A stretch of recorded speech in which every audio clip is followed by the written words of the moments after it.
नमस्कार, जी मध्य प्रदेश छत्तीसगढ़ देख रहे हैं आप। मैं हूं आपके साथ कोमल गंगवार। कर्ज के चलते किसानों की आत्महत्याओं की खबरें आपने खूब सुनी होंगी और देखी होंगी, लेकिन कर्ज के बोझ में दबकर बॉलीवुड के मशहूर आर्ट डायरेक्टर नितिन देसाई की आत्महत्या ने हम सबको हैरान करके रख दिया है। आप भी जानना चाहते होंगे कि आखिर इतने बड़े आर्ट डायरेक्टर के लिए कर्ज चुकाना इतना मुश्किल कैसे हो गया कि उन्हें आत्महत्या करना आसान लगा। आज हम आपको ये बताएंगे कि आत्महत्या करने से पहले नितिन देसाई किस तरह रोज मर कर जी रहे थे और कैसे उन्हें कर्ज देने वाली फाइनेंस कंपनी एडलवेस के अधिकारियों ने उन्हें आत्महत्या करने के लिए मजबूर कर दिया। दरअसल नितिन देसाई की पत्नी नेहा देसाई ने रायगढ़ जिले के खालापुर पुलिस स्टेशन में एक एफआईआर दर्ज करवाई और एफआईआर में आरोप लगाया कि एडलवाइस ग्रुप के अधिकारियों ने नितिन देसाई को लोन की वसूली करने के लिए बार बार मानसिक कष्ट पहुंचाया। नेहा देसाई ने शिकायत में यह भी कहा कि मानसिक कष्ट के कारण ही उनके पति ने नितिन देसाई ने आत्महत्या की है। जी मीडिया के पास नितिन देसाई के आत्महत्या केस में दर्ज एफआईआर की एक्सक्लूसिव कॉपी भी है, जिसमें विस्तार से बताया गया है कि नितिन देसाई ने किन परिस्थितियों के चलते आत्महत्या की और इसके जिम्मेदार कौन कौन लोग हैं। इस एफआईआर में एडलवेस ग्रुप के अधिकारियों समेत 5 लोगों को आरोपी बनाया गया है। पहला नाम एडलवेस के चेयरमैन राजेश शाह का है, दूसरा नाम है एडलवेस के अधिकारी स्मिथ शाह का, तीसरा नाम है एडलवेस से जुड़े केयूर मेहता का, चौथा नाम है एडलवेस असेट रिकंस्ट्रक्शन कंपनी यानी कि EARC के अधिकारी RK बंसल और पांचवा नाम है जितेंद्र कोठारी, राष्ट्रीय कंपनी कानून न्यायाधिकरण के अधिकारी है। एफआईआर के मुताबिक एडलवेस फाइनेंस कंपनी के पदाधिकारियों ने बार बार पैसे मांगने की वजह से नितिन देसाई ने आत्महत्या कर ली। और अब आप ये कहेंगे कि कैसे, तो इस सवाल का जवाब भी एफआईआर में दिया गया है। ये एफआईआर मराठी भाषा में लिखी गई है, लेकिन हमारी टीम ने इसका अनुवाद किया हिंदी में और एफआईआर में नितिन देसाई की पत्नी नेहा देसाई ने जो बयान दिया वो बताया। साल 2016 में एडलवेस ग्रुप के अधिकारी राजेश शाह ने खुद नितिन देसाई को प्रस्ताव दिया कि उनकी फाइनेंस कंपनी उनके स्टूडियो में निवेश करना चाहती है। इसके बाद नितिन देसाई ने ECL फाइनेंस कंपनी से साल 2016 में 150 करोड़ और फिर साल 2018 में 35 करोड़ रुपए का लोन लिया और बदले में ND स्टूडियो की जमीन गिरवी रख दी। एफआईआर के मुताबिक अप्रैल 2019 में ECL फाइनेंस कंपनी ने नितिन देसाई पर 6 महीनों की अवधि के लिए लोन की किश्तों की प्री पेमेंट करने का दबाव डाला था, जबकि नितिन देसाई समय पर ही किश्तें चुका रहे थे। अब इसमें ECL फाइनेंस कंपनी के अधिकारियों के दबाव में आकर नितिन देसाई ने हीरानंदानी पवई में अपना एक कार्यालय बेच दिया और फरवरी 2020 तक ब्याज सहित लोन की सभी किश्तें चुका दी। नेहा देसाई के बयान के मुताबिक मार्च 2020 में कोरोना महामारी की वजह से लगे प्रतिबंधों के कारण फिल्मों और धारावाहिकों की शूटिंग बंद हो गई और नितिन देसाई का स्टूडियो भी बंद हो गया।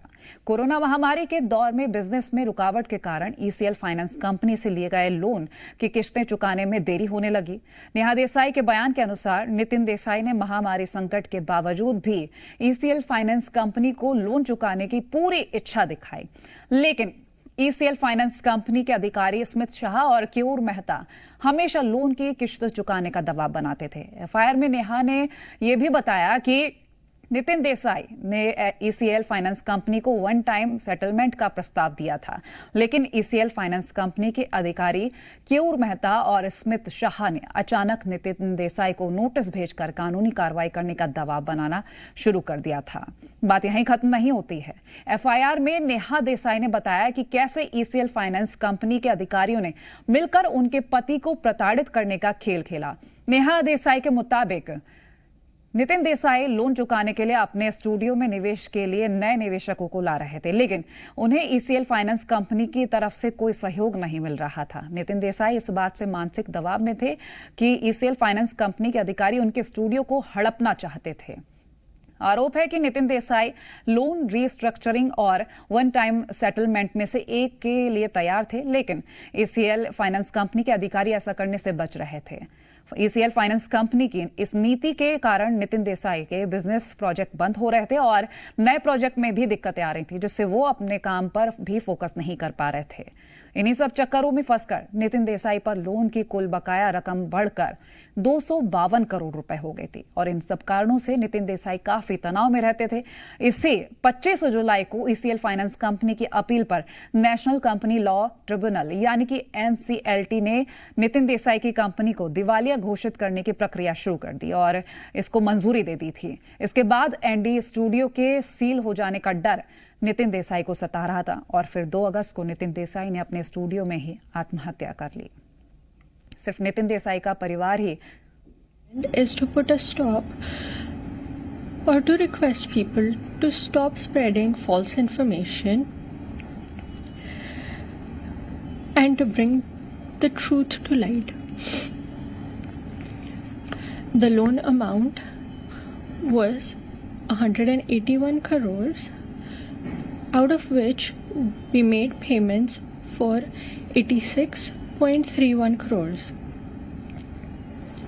Until February of 2020, all payments were made. They also demanded a 6 months interest in advance, which my father provided by selling his Bhavai office. He had no intention to fraud anyone, and he was going to make all the payments that he had promised. Due to the pandemic in 2020, the entire world came to a standstill, and the Bollywood industry was badly affected as well, because of which there was no work and the studio was closed. So he could not make his regular payments, and there were some delays. Even after that, he repeatedly made attempts to meet with the company, the lender company, to negotiate with them for a restructure or some help or a one-time payment or some leeway in the payment so he could still finish paying back what he owed.